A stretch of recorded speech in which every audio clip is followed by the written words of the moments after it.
For everything tennis, keep it here on the Tennis Channel. I am very serious. The more matches you win, the better looking you get. I have a thing for you. Is that okay? Absolutely. Diablo? No. You're set. I don't know the address, but I know how to get there. We're coming to you from Australia. You're watching the Tennis Channel.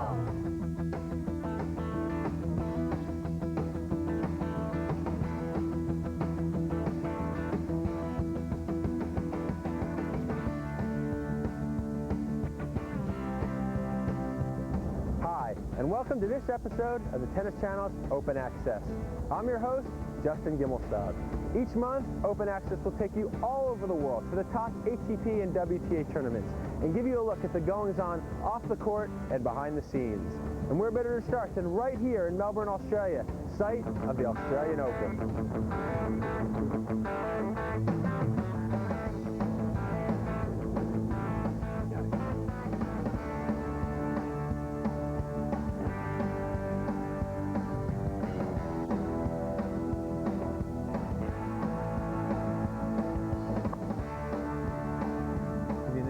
Back in Australia.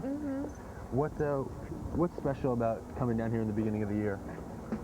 I think really just the anticipation. Plus I love Australia. I love this city. I think it's really nice. I think it's the only city that kind of rivals where I live, because where I live is my favorite city, of course.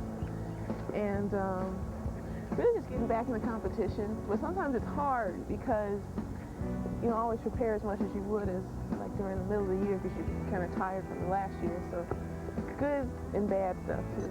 What kind of stuff did you do to prepare? Practice, run, jump, kill myself on the court, you know, all that stuff.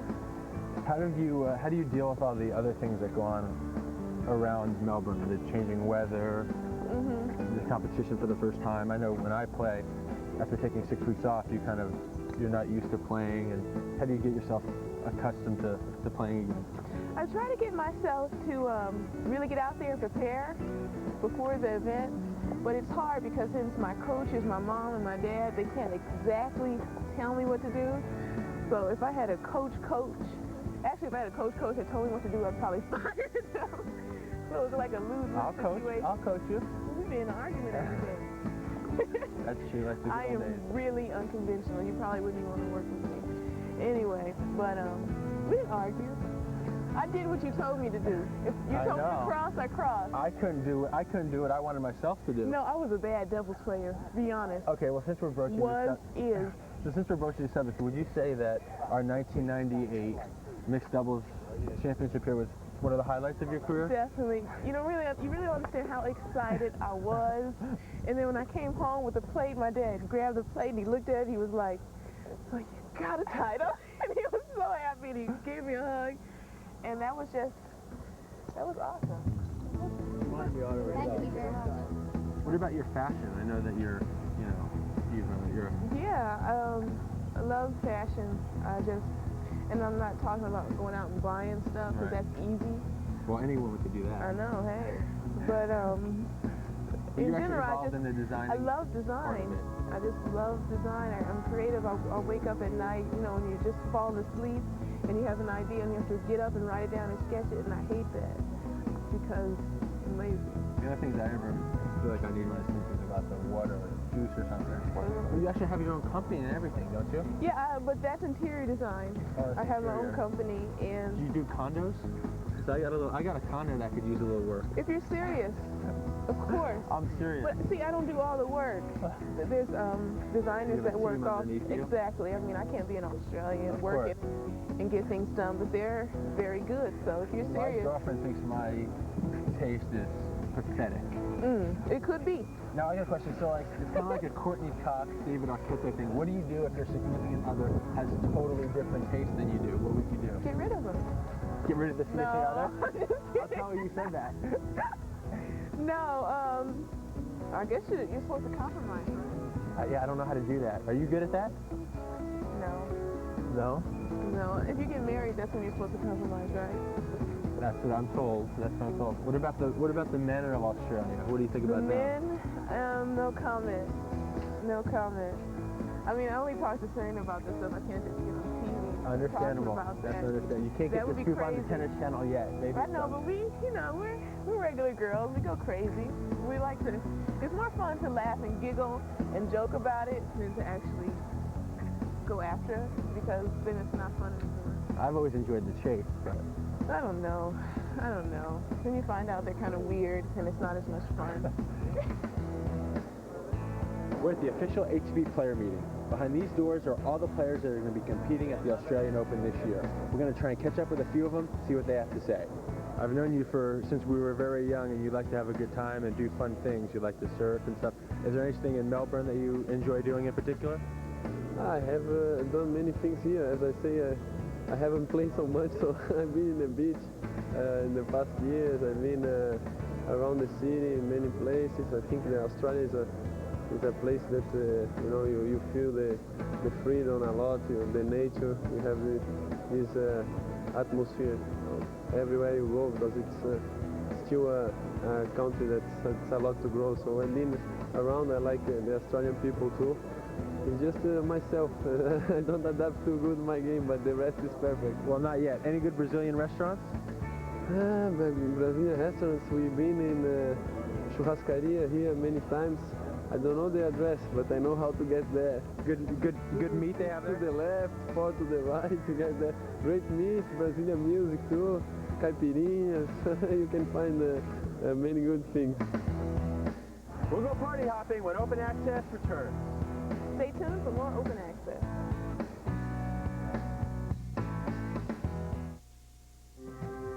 For years, there's only been In tennis balls, it's the only ball that matters. Tune in as the Tennis Channel's NetFilms presents the broadcast premiere of Chasing the Dream, a real-life look back at 4 of the world's most promising young athletes, led by future U.S. Open champion Andy Roddick. Tennis is a rush. Follow their rise and fall through the harsh amateur ranks. It seems like he had a lot of ambitions, and you know exactly what he wants, and he is pursuing a dream. Each share the same goal. Find out what it takes to make it all the way. Chasing the Dream, only on the Tennis Channel. Hey, I'm James Blake, and you're watching the Tennis Channel.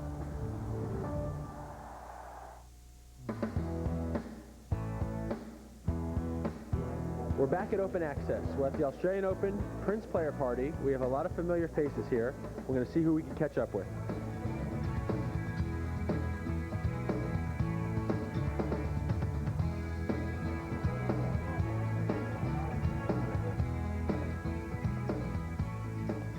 We're here with Xavier Malisse. Xavier, do you enjoy functions like this?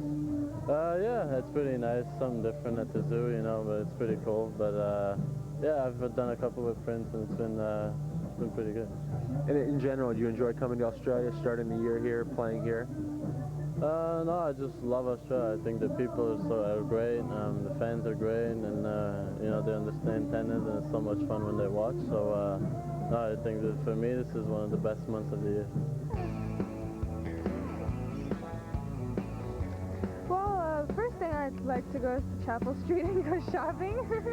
So I want to do that, and then maybe I would go to the Melbourne Zoo or some art museum or stuff like that. They got some nice stores downstairs at the hotel that you're staying at. I've already done that, sold. Who have you hit up? Have you hit up Prada yet? I did, yes, I did. I went to Prada and, you know, Armani and stuff like that, yeah. It's one party after another here at the Australian Open. Next up is the IMG party, so let's check it out.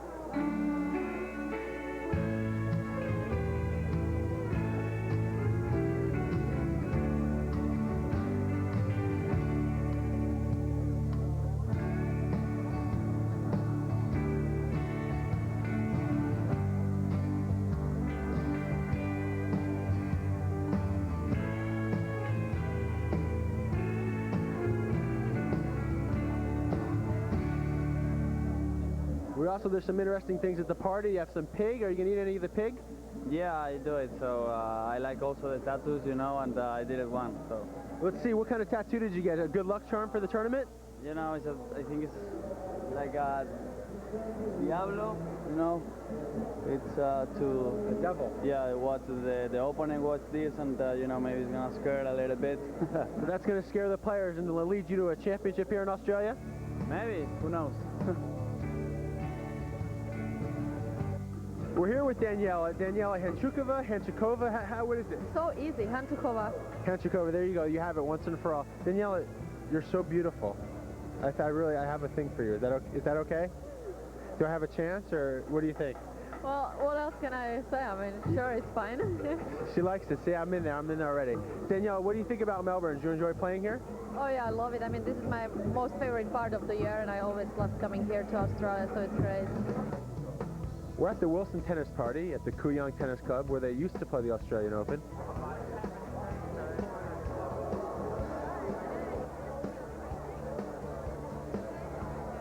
Taylor, you have some interesting ties to Australian tennis. Yeah, my father is a former Davis Cup player for Australia. He played for 13 years, and I spent a lot of my youth here, growing up until I was about 6, and then moved back to the States. So I've got a lot of family and a lot of connection here. So how do you like playing in Melbourne? I love playing in Melbourne. I feel like I get a lot of support out here. The conditions are great, and it's just a great time playing. What kind of conditions in Australia were you referring to? Well, it gets really hot, and on the rebound ace courts, it speeds it up a lot, so my serve and volley style pays off for me then. I can hit the big serves and get away with, you know, doing a few cheesy volleys, so it works out. When we get back, we're going to take a stroll with James Blake down the Yarra River. Stay tuned for more Open Access.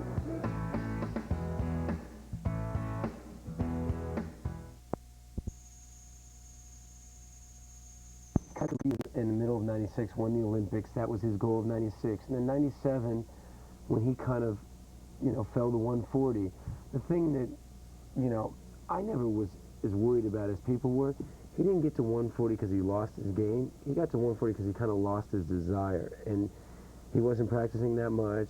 He got married that year, and his focus wasn't on tennis. He didn't play any of the slams, and he barely played it all. It would have been a lot more alarming had he been playing and playing like crap and lost his speed, lost his game. But to me, like when we had a good talk at the end of 97, before he went back and played those challenges, I told him I thought everything was still there if he rededicated himself. You know, I hadn't lost faith in him, but if you don't play and you don't practice and you put in a 2-cent effort, you get a 2-cent result.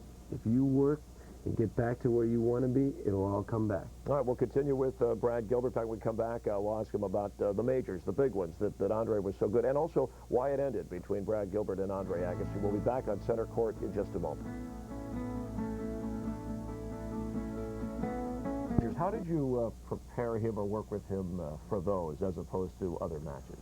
Well, for something like Andre and now Andy coming up and all the great players, this is what you live for. You know, you're not remembered by, you know, how many ATP tournaments you win, you know, which is nice, or the smaller ones, you're remembered by how many slams you win. And to me, it's all about every other day finding a way to win 3 sets.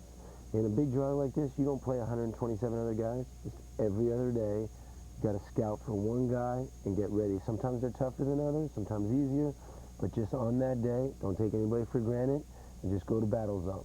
How do you not sacrifice other parts of your game when you're not playing the big ones? Well, I mean, to me, the calendar is kind of like a map. You kind of try to peak for the 4 majors. You know, the season ends in November, and you try to work really hard in December to get ready for January for the Australian. Then you got the hard court and clay season to get ready for the French. You got a really short season for the grass, and then you got a longer hard court season to get ready for the hard courts. And so, if all goes well, at some point during those years, you peak for those events. Andre Agassi, of course, won at every one of those, and when the debate goes on about him or Pete Sampras, or you throw in Rod Laver, the greatest tennis player of either all time or our era. Well, Rod Laver is definitely the best player of the post-professional era. I mean, the men's professional ATP started in '73, but before that, Laver was, you know, obviously the best player.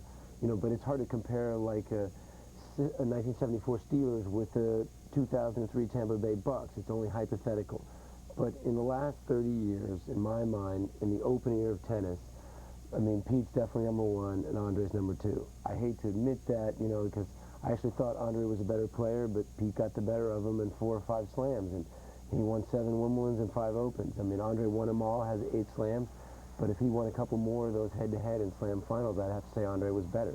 Why did it end between you and Andre? We had a great run. We had an 8-year run. I felt like, maybe, besides me needing a little bit of time off, I think it might have been good for Andre to have a new voice. And I didn't want to take the chance that somewhere down the line, 6 months or a year from now, we would have came stale.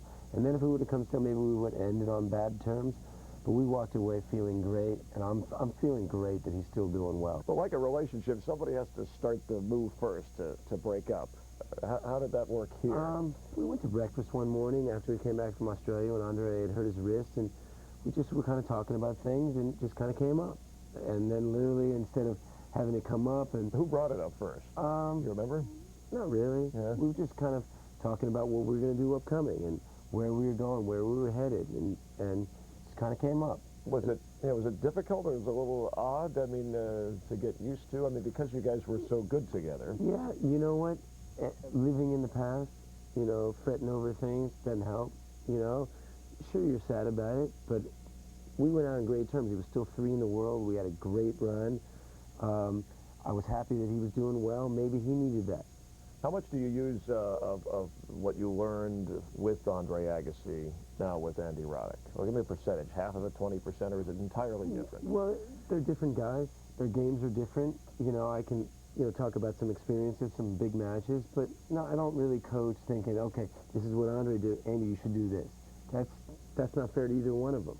Is there a player, past or present, that you would have liked to have coached that obviously you didn't have a chance? It just would have been. I mean, obviously Andre was, the first, and I don't really like to think about, hypothetical, because then it just kind of eats at you. Yeah. And there was, after Andre, I felt like there was only 3 guys that, I would really put my family through to go back on the road. Who were those? I won't tell you the other 2. Why not? But come on, people want to know. It's okay. They'll have to wait. Will we ever find out? Is that another book? No, I'll never say it. No, really? Just to be professionally respectful of... You know what? Because I never talked to him really. And okay. But if they had called, there was the possibility. So you wouldn't call them, though? You wouldn't say, hey, I'm interested is that not your style? You know what? Sometimes, things work, and, people knew that, okay, if it was the right situation, because people had called me. Agents always know things. So, that's part of the process sometimes. Better sometimes, like, I love the show on ESPN, The Poker Show. Yeah. You go all in, you go, I love poker. You gotta play your cards sometimes the way you feel they're dealt to you. Yeah, you love all sports. We'll talk a little bit more about that in our final segment. And about the book, Winning Ugly. A lot of people who played tennis, professionals, non-professionals, have enjoyed it over the years. We'll be back with Brad Gilbert on center court in just a moment. I think I learned to read when I was 5, so I could read in the sports page. And the Oakland A's, right? Die-hard A's fan. I'm a GS Warrior fan.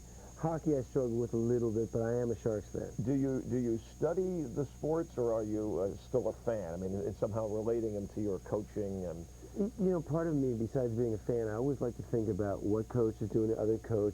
What they're trying to figure out. What little matchup are they trying to get to? And Chris Mullen's one of my best friends, and we talk about, all the time about, strategy is strategy.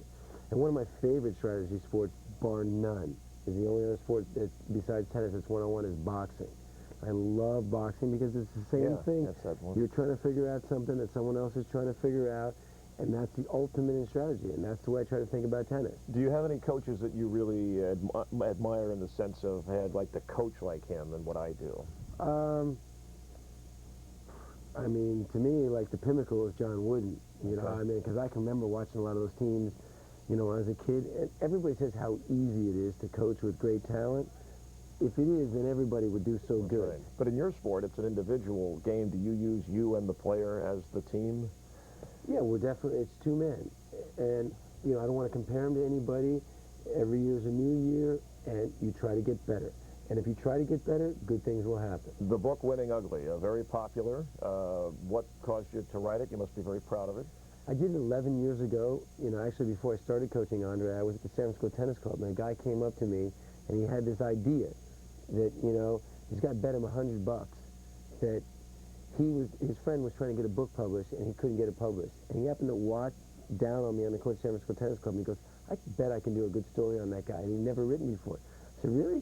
I go, how much you bet? $100. He goes, you want to do this, if we can do a book? I said, sure, why not? So we talked like for 6 weeks, got it published. Bada bing, bada boom. It was out. And what does Winning Ugly mean to you? Winning Ugly means to me is it's a fun way of looking at tennis, not exactly just strokes, not exactly that $60 tennis lesson, trying to get more out of your game that you didn't know that you had. And how about another book? You know, before Andy gave me the call, I was starting to put pen to paper on ideas, jotting down a few things. I think if all goes well, maybe in 2004, Winning Uglier. Uglier, and then you could keep working on that. Sure, why not? What do you tell the people that are out there that think that they have reached as far as they're going to go? They're as good as they can be, but they want to be better. They would like to be better. I was in Washington like about 4 weeks ago, and I was hitting with my son on the clay courts. You know, Andy, Zach. We were hitting on the dirt, and this 82-year-old guy came up to me, you know, shuffled out, and he was like, he was so positive. He was telling me, he was asking about the forehand, that if he went over on the grip a little bit, he had a 3-year plan that if he improved his forehand, he could win the 85 Nationals. And I thought, God bless him. He actually has a 3-year plan for winning the 85 Nationals because he was a little on the Continental on the forehand. If he got over and got a little spin, got a little more torque, could that make the difference? And I was like, why not? What a great attitude. That's the way. And where would you be without tennis if you didn't have tennis? Would you be a sports writer or a broadcaster? You probably. You know, I'd like to think that I was doing something positive and involved in sports. I mean, sports has been my life. I've been blessed that my entire life I've got to do tennis, and it's been pretty good to me. And when you played, you beat people like Edberg, Becker, Chang. I think there's a generation of people that just see Brad Gilbert as a coach. O'Connor. Yeah, a lot of good that's right. And that don't know you as a player. Okay. You all right with that? I'm totally fine. I mean, you know, I had a good run, and that's kind of like when my tennis is over, I don't need to harp on the past and like, geez, I did that, I did this. You know what they say, the older you get, the better you used to be. Does it bother you, the players who don't give back to the sport in some way? Do they owe it? You know, if you feel in your heart you have something to give back, but yet you're bitter about something, that's for the wrong reasons. If you don't, and you got another life, that's fine. But if you got something to offer, and the game's been great to you, you should. And who's the person you admire most in tennis? And admire is the word, not, you know, are they the greatest or the... I mean, for this, I'm having a hard time not admiring this guy that I met in Washington, who was 82 years old. He was a retired judge, and was like, it really touched me that, you know, like, sometimes we're trivial about what we really want and what we don't want, and bitter about what we didn't get. This guy really had a 3-year plan at 82. I was like, man, that's why you play the game. Not to make zillions of dollars, to get better. That represents probably a lot of thoughts. So we always ask our guests in leaving if they were in charge of tennis, the governing body, all ruling, what's the first thing they would do? What's the most important thing they would do? It could be a rule change, could be an emphasis. I'm sure you have a list, but give us... Unfortunately, that's like sticking a quarter in me. I could probably go that's another show. That's a week and a half. You know, I have a lot of thoughts in my head what we could do to make this game better, but I don't want to get winded and bored. Give me one. Could you give us one? Just Jesus, you got me stumped right now. It's like the brain is rambling too hard. All right, well, you work on your list, and we'll have you back. We'll devote a whole show to that, okay? Thank you, appreciate it. Brad Gilbert, Ruling Tennis. Thanks, it was a lot of fun. Yeah, thank you, appreciate it. Appreciate it. We enjoy watching you coach some of the great ones. Brad Gilbert with us on Center Court. We thank you for watching this edition. I'm Chris Myers from the National Tennis Center in New York. Until next time, take care.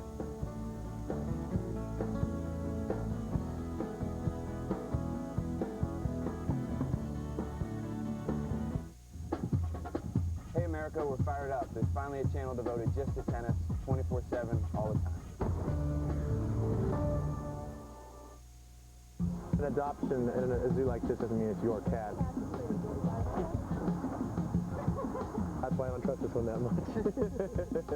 This is where my property starts, right here in this corner. Square footage is about 12,000, give or take. I've loved the cars all my life. Just the look and the elegance of them and the raw power behind that elegant look. My brother's an unbelievable cook. He makes steak, he makes mashed potatoes. I mean, he's learned to make all kinds of stuff. I don't want to live in LA. I don't want to leave this. I won't leave this. That's awesome. Awesome.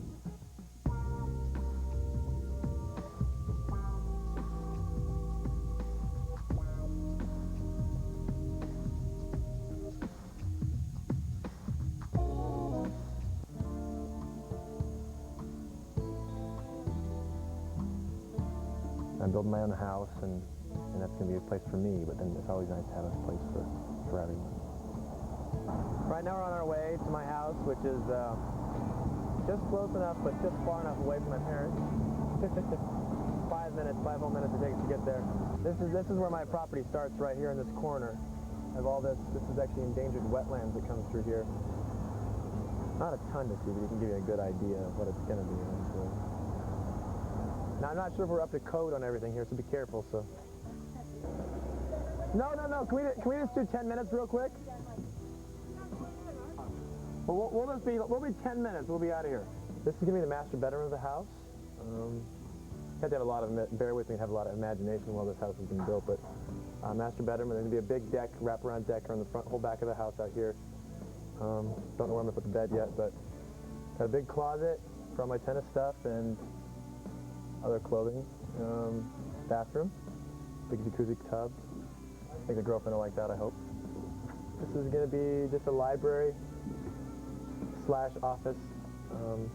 Computer room. I play a lot of computer games, so I'll have a couple of computers set up there for my friends and I to hang out and do that. I pretty much designed the whole house myself. I mean, any good comments from my parents and friends, I was trying to take into account and add things and change things here and there. But pretty much it's my design for the most part.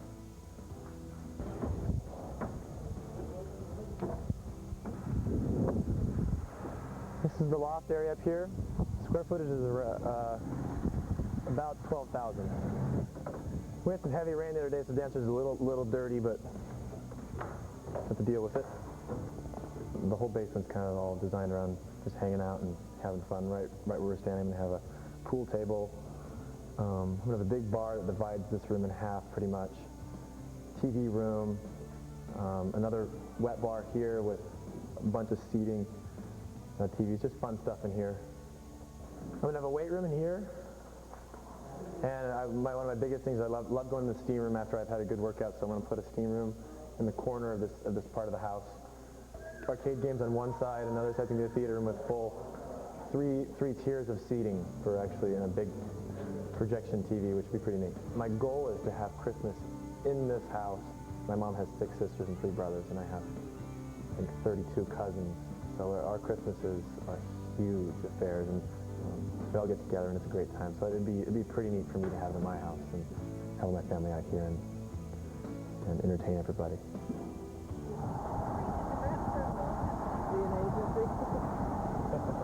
My brother and I are extremely close. You know, he's a best friend, and he's my biggest supporter. You know, along with my mom and dad. And well, sometimes there's days when I think that we could absolutely be a rival for the Osbournes.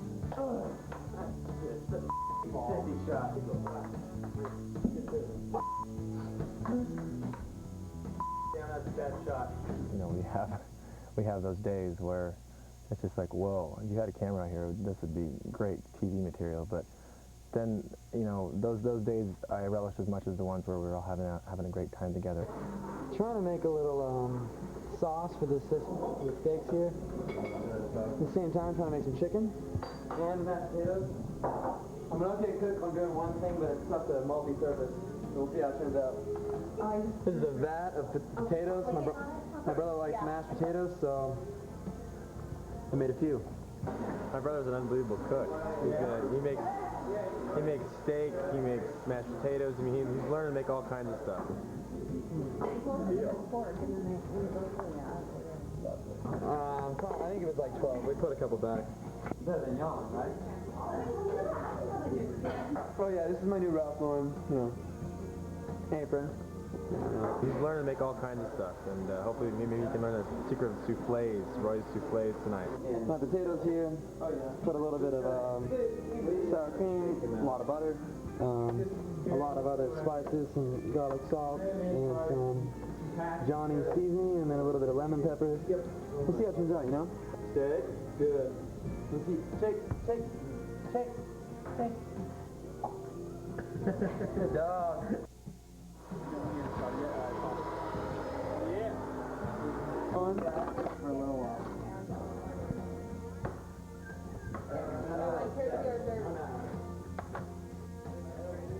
We do it up here, Gamble household. A lot of effort goes in the hors d'oeuvres. Wow, this is solid. Good food. Good food. A lot. A lot. As much as I can get in me. No, I love that. There it is. Check out that potato. Yummy.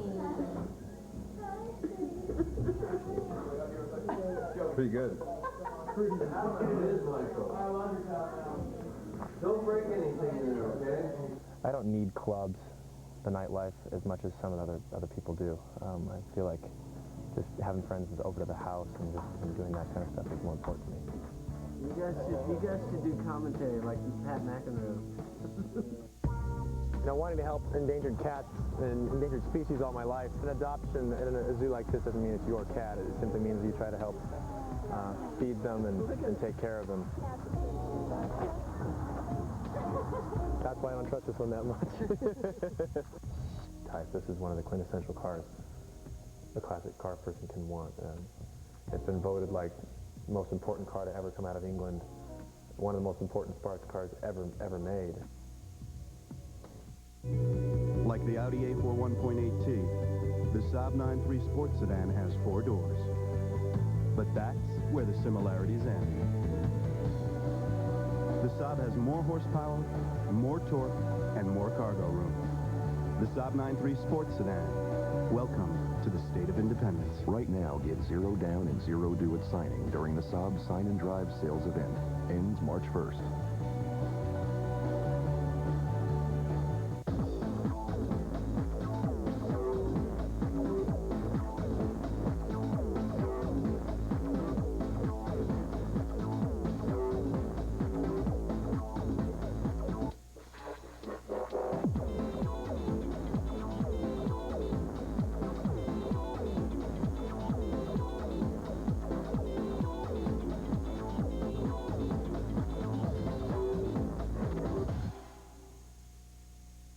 Welcome back.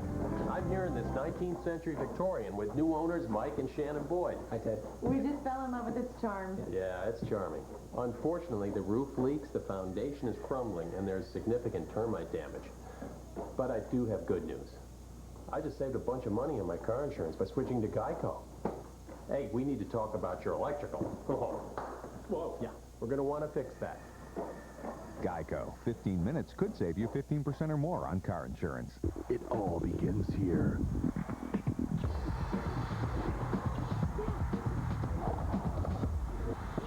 The best tennis players in the world return to the spectacular Indian Wells Tennis Garden in the Southern California desert for the Pacific Life Open, March 8th through the 21st.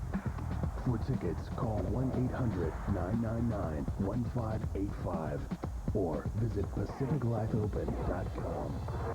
It all begins here. Experience the Tennis Channel's classics and relive some of the sport's most remarkable moments. Come to appreciate a standard of excellence few have ever seen and find inspiration in the players that made tennis what it is today. The memories that were forever etched in your mind can now be experienced on the Tennis Channel's classics. What's your classic moment?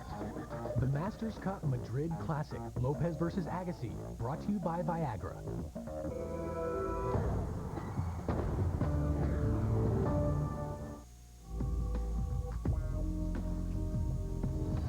Keep the wrist in here. Make your turn here. Well, I think it's tough having a father as a coach in some ways, but in other ways it's the best. You know, sometimes it's more he's just a coach. You know, a lot of people see him at tournaments and he's a coach. We're working hard on changing his service motion a little bit so he gets the ball faster. And it's working pretty good, actually. You're not focusing anymore. You quit focusing on what to do. You're coming down too much. You got to get up in here. Elbow up immediately.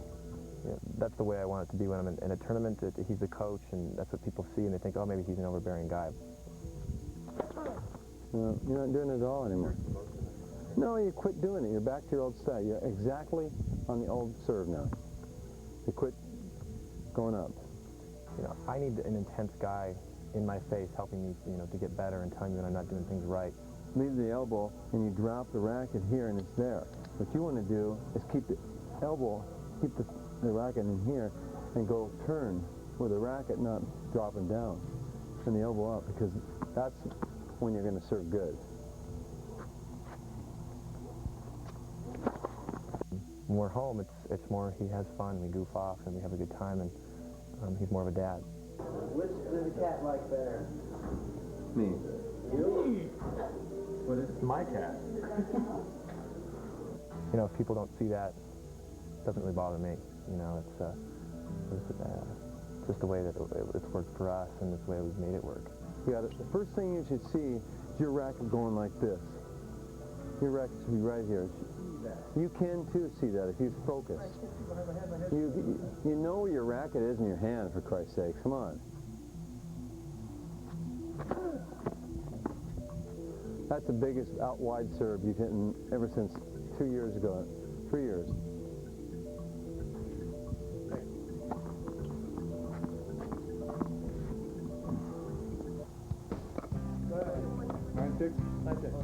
I love playing pickleball out with my friends. I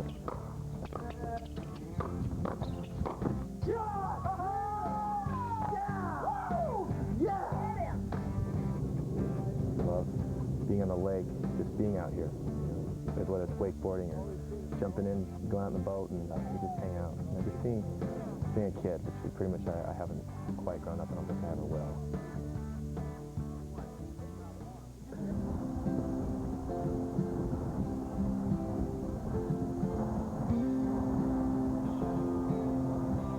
Ever since I was real little, I've wanted the XJS V12, which is the first one I was able to earn playing tennis. You know, it's one of the incentives for me. I've loved the cars all my life. Just the look and the elegance of them, and the raw power behind that elegant look. I think they're a work of art, which some sports cars are, some aren't. I think the British do it the best. We should start with my dirtiest, and does this look like my favorite car? This is my favorite and very first Jaguar, the XJS V12. Growing up, this is the car that I wanted the most, and this is the car that, you know, sometimes you got to set goals, small goals for yourself, whether it's on the court or, you know, goals for things that you just want in life, and this was one of the things ever since I was really little that I wanted. This is a 1966. We found it while we were in Sedona, Arizona. It looked nothing like this. It had some surface rust. It was underneath this awning, and this guy was restoring it for this lady, and I bought it for like $2 grand. Everybody who's a Jaguar fan, most car fans, anybody who's really a classic car fan is going to want an E-Type. This is one of the quintessential cars a classic car person can want. It's been voted like the most important car to ever come out of England, one of the most important sports cars ever made, just because of its graceful lines, and it's one of the few vehicles. I think there's 2 vehicles, one Ferrari race car and this, in the Smithsonian Institute of Art. The next one I got was after I won Scottsdale, my very first tournament win.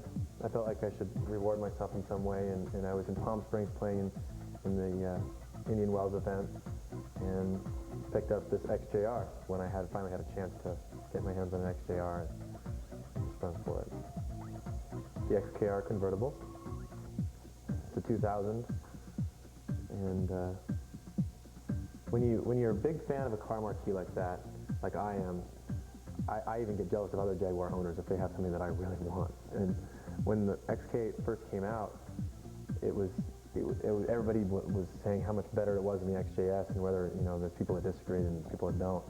But as for technology, it is a better car, and it is a step in the future for Jaguar. The limited edition XKR Silverstone, which was given to me by Jaguar Cars as part of my deal with Jaguar.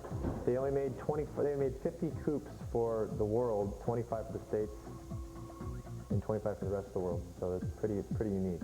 The 20-inch rims comes standard, and it's got reinforced suspension, all those neat performance things that make the car incredible performer. It's got huge Brembo brakes, as you can see here. Cross-drilled so that it actually stops better than me. It stops like the hand of God just grabs this thing. It's just like, which is awesome. It's awesome to know that you can stop as fast as you can, as fast as you can start. If I had to pick a favorite, it would be the XJS, just because I have a lot of sentimental. This is the car that I had when I was 19, and you know, I've had it since then. this is the one that I have the most memories in and the one that's the most special to me, I think. One of the lucky things about having a couple cars is that they all stay new, because I try to rotate them as much as I can and keep them that way, because I take a lot of pride in them and owning these. It was hard work to get them, so I want to keep them as nice as I can. This is Cattails, and you see a lot of cats. Sometimes some of the most wild and crazy animals can be very friendly and endearing and trustworthy. The thing that I would really want the most in my professional life is to go out there and for 2 whole weeks, play unbelievable at a slam and get the job done on that final Sunday. The Tennis Channel celebrates Black History Month with a look at the life and times of Althea Gibson. Born August 25, 1927 in South Carolina, Althea Gibson grew up during the Great Depression. In search of a better life, her family uprooted and moved north, settling in Harlem. It was here where Althea began her storied career by ruling the street's only paddle tennis court. She quickly began winning tournaments in public rec programs and was discovered by musician Buddy Walker. Walker brought her to the Harlem River tennis courts, where she learned the game and began to excel. By age 15, Althea had won her first girls' championship, but by the time she graduated in '49, tennis tournaments outside the ATA remained closed to black players. It was then that tennis coach Alice Marble pointed out that Gibson was unable to play for no reason other than bigotry. It would change everything. She became the first African-American tennis player, man or woman, to play at Forest Hills. Althea Gibson would soon tear down color barriers all over the world. Entering Wimbledon in 1951, she became the first black tennis player to win a major at the 56 French Open, and the following year became Wimbledon's first black singles and doubles champion. Althea Gibson had arrived as a celebrated American athlete and hero. But it would be her back-to-back U.S. championships in '57 and '58 that she would cherish most, later saying, "Winning my own country's championship was something very special in my life." The Tennis Channel celebrates Black History Month by honoring tennis legend Althea Gibson. In celebration of Black History Month, keep it tuned here to the Tennis Channel for a very special program lineup airing only this month. The Tennis Channel, home to past history, present stars, and future legends. For a fresh spin on tennis, catch Center Court with Chris Myers exclusively on the Tennis Channel. Discover a whole new slant on tennis straight from its coaches, legends, and all-time greats. Center Court with Chris Myers, only on the Tennis Channel.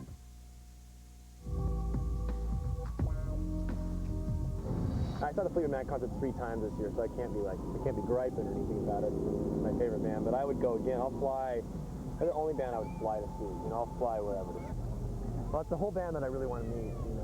I appreciate every one of them for what they do to add to the band. Of course, Steve's a star, but Christine McVie and Lindsey Buckingham, have some of the best songs that they sing anyway. I just love to get back there and shake their hands. I think that Stevie's one of the few people on the planet that actually would make me nervous to meet. I've been around celebrities and stars a lot, and it's neat to meet people like that who have accomplished a lot in their field, but I think Stevie makes me pretty nervous. On a more serious note, this has been my charity for the last about 5 years, and I've tried to donate my time and money when I can and be a part of the whole program here, either by taking the classes or just helping to do what I can for the cats and walking the cats. And I'm wanting to help endangered cats and endangered species all my life. It's neat that this is only 2 miles from my house, really. This is Cattails, and you see a lot of cats.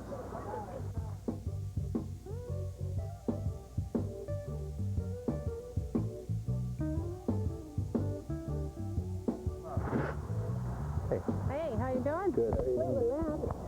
Of course. This is Debbie Weiss. She's the curator of the park. Say hi. Hi. Nice to meet you. This is my baby.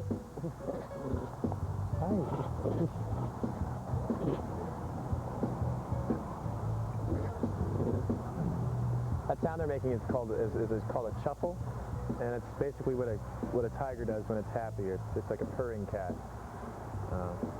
It's just their happy noise. Nina's a cat that I've adopted, which when an adoption in a zoo like this doesn't mean it's your cat. It simply means you try to help feed them and take care of them. We have a lot of people adopt cats throughout the zoo. Most of the cats are adopted, which really helps the park to do other things with the money instead of, feeding the cats, which can be extremely expensive.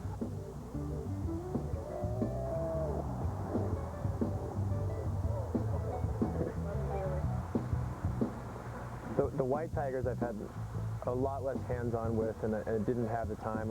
I wasn't home enough when they were growing up to really get to know them as well, and so I don't necessarily trust them as much, and they don't know me as well. So it's, trust is both ways, of course. But with a cat, once you gain that trust, they don't forget, and you don't lose it. They're extremely intelligent, and they remember smell and I guess mostly smell. It was what it is, and probably voice as well. And body posture. Yeah. Mountain lions are the biggest cat in the Felis family, so your house cat back at home purrs and meows, so does this thing, just a little bit louder. What a neat tail he has. That's the thing. I think the mountain lion is the most beautiful cat. Favorite cat.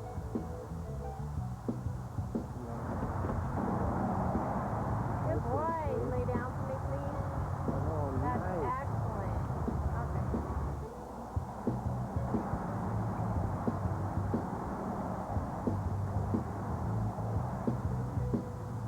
Take a break for a second. This is a lion you guys have seen before. He was the MGM lion. Careful. Do you ever want to go? You ever have too much room on African safari? That's pretty good. That's why I don't trust this one that much. See how fast they are? Yeah. All right, I'm going to give you guys a real simple instruction. Put your thumb in. Make sure your thumb's all the way in. And just speed it up. Say, you guys are the cat. Put it right up to the fence. And you take it in.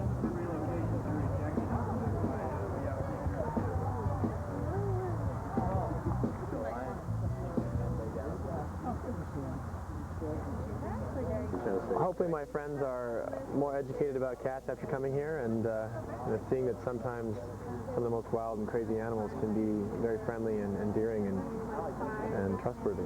Pretty neat. I'd enjoy getting into acting, but once again, I think it's equally tough to tennis, and it takes a lot of luck. A lot of luck that in tennis you can actually do. There's not as much luck involved. You go out there, you win or you lose.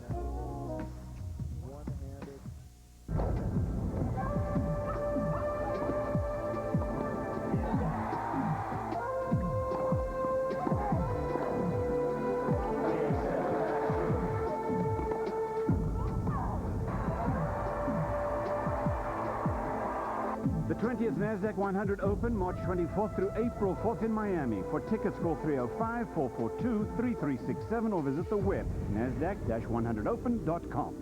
See you there. It all begins here.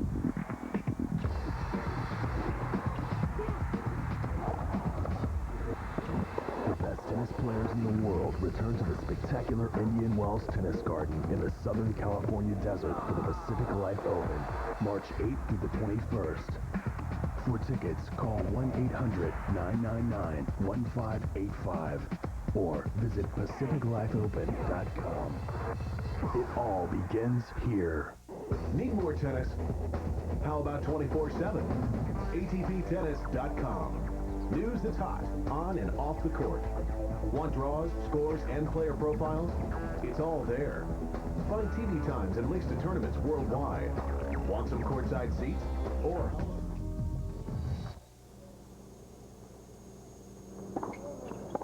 there it is. So the Americans have done it 6'4", 3'6", and 7'5", as Jan-Michael Gamble and Travis Parrott win this doubles championship. A very happy. Well, it's pretty amazing, especially the funny story is the first part of that first day, I had lost my singles match and wasn't in a great mood. So I went back to the hotel room to try to chill out a little bit, take a little rest, and I called the tournament and said, "What's the match schedule status, and should I come right now?" And they said, "No, take it easy and come over in like an hour." So that's what I did. I'm on the way there and I get a phone call, and they said, "Where are you?" And I'm pretty close. I said, "Well, you got 10 minutes to get here. You're on the clock." I'm like, "What?" On the clock, and so I tell the driver, and he just books and goes as fast as he can. I end up getting there, and I made it by like 3 minutes to spare. Other were defaulted. Started out great, and we took it from there. Win the tournament. It's pretty funny that we could have been almost defaulted and may have never really played after that. The thing that I would really want the most in my professional life is to go out there and for 2 whole weeks play unbelievable at a slam and get the job done, and on that final Sunday and have the trophy. That'd be the most amazing thing that's happened for me.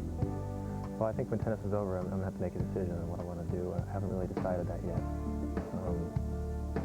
I'd enjoy getting into acting, but once again, I think it's equally tough to tennis, and it takes a lot of luck. A lot of luck that in tennis you can actually do. There's not as much luck involved. You go out there, you win or you lose. In acting, you kind of got to catch the eye of different people and hope you get an inroad here or there, and it's tough. So, and I don't want to live in LA.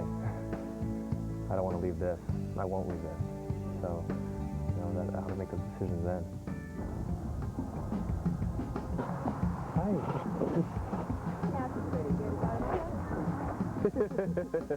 Everybody's always been so respectful of the cars, so that they flower and move their leaves. Hey, can I take a picture with you? All right. Come on, man. Rules. That's awesome. Awesome. In celebration of big time on the WTA Tour, she's overcome injuries and surgeries to earn more than 300 career victories. Although she's won many WTA titles, she still has her eye on the ultimate prize, a Grand Slam singles title. Chanda Rubin, now on center.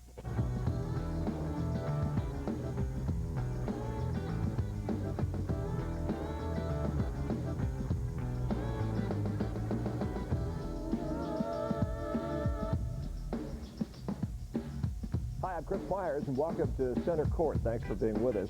Our guest, one of the more resilient players in the history of contemporary tennis, having come back from a number of surgeries by age 25, and yet she's been better than ever, ranking among the top 10 players in the world. A pleasure to have with us Chanda Rubin. And thanks for joining us on Center Court. You're very welcome. All right, we always hear about injuries and how you overcome things, and you're the comeback kid. It's actually been, what, 2 surgeries in the knee and 1 on the wrist? Yes. And other assorted injuries. Yes. And through any of this, did you ever say, maybe I'm not meant to be playing this game?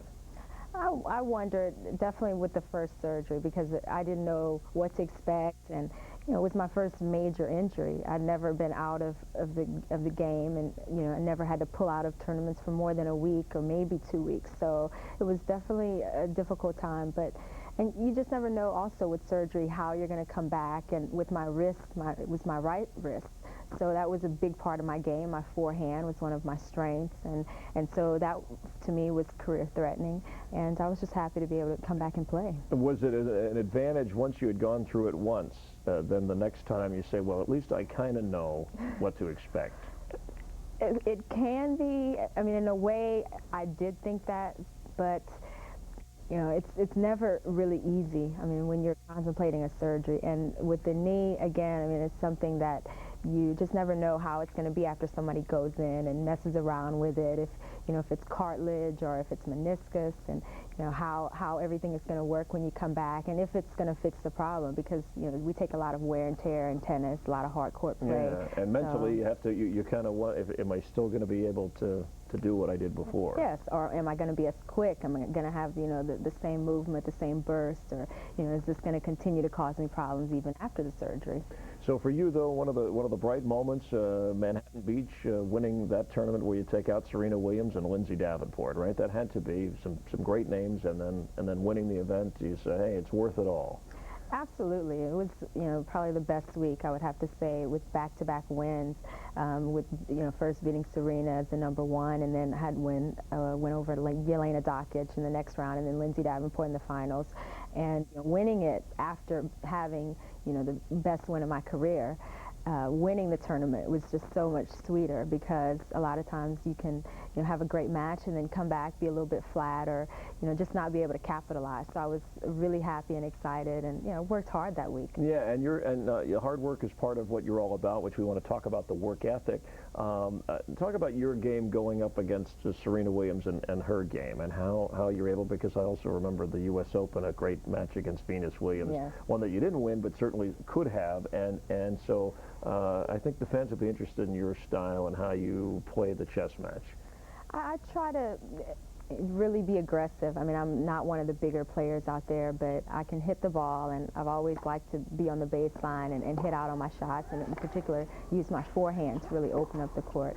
And for that, you have to have your movement, so, you know, I've always felt like speed was one weapon that I could use. But as I've gotten older, I've also worked on taking my aggressive play into the net more, using my transition more, and really trying to follow, you know, things into the net. And so how do you improve that? Do you have to, are there certain steps to get within a certain range? Do you, on certain points, do you make up your mind, this is when I should be coming forward? Well, the only time that you can really have it come together is in a match, and when you're under pressure, and, you know, that when your body is forced to do things, and when you have to make split-second decisions, and you take your chances, you take the risk, but, you know, when it pays off, you might win some, you might lose some, but in a match is really where it can come together. Winning a major, that's something you believe you can do. Yes. And is there one in particular, or a certain steps that you say this is better suited for me where I am in my career? I wouldn't be choosy. I mean, hey, we'll take any one of them. Definitely. But I've always been comfortable on hard courts, and, you know, it's what I grew up playing on. You have great footing on the hard courts. You can really use speed and movement. So I would definitely love to, you know, win the U.S. Open, and that happens to be, you know, a tournament that, you know, I always enjoy going to, and you know, that's in my home country. So is it the atmosphere there that you enjoy, or is it? Well, I think it's just what it represents. I mean, the U.S. Open can be so crazy, so, you know, a lot of times it's not the best for focusing, and you can sort of get caught up in everything around, and, you know, all the chaos. But I think when I'm concentrating well, and when I really get into the match, and I get into what I'm doing on the court, it's one of the best places to play in. Yeah, and the fans. I mean, it's a grueling style with New York fans, and we'll talk about your Louisiana roots and some of that toughness and the power. Where does that come from? We'll ask Chanda Rubin about that, but we continue here on Center Court. We'll be back in just a moment. Don't go away.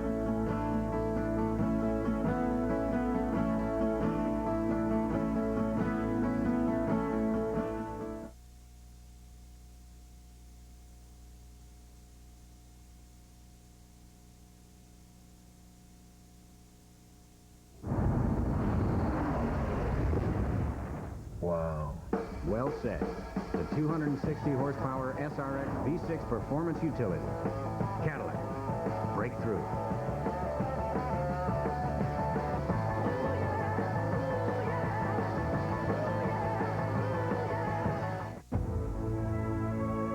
The Tennis Channel celebrates Black History Month with a look at the life and times of Arthur Ashe. When they start ranking players, whether in the men or the women, the juniors, the various age categories, there's only room in the top 10 for 10. That means that they have to realistically set their aspirations and goals, and that just because they may, at age 11 or 12, have wanted to be a professional player, and they find out realistically that age 16 or 17 it ain't going to happen, but there are a lot of things that they could have learned in the interim. Maybe they did win a scholarship.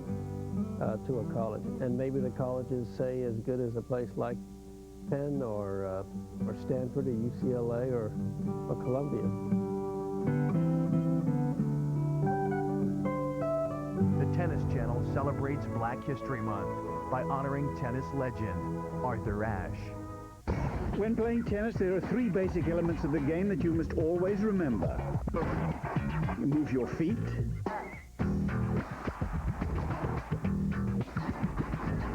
keep your eye on the ball,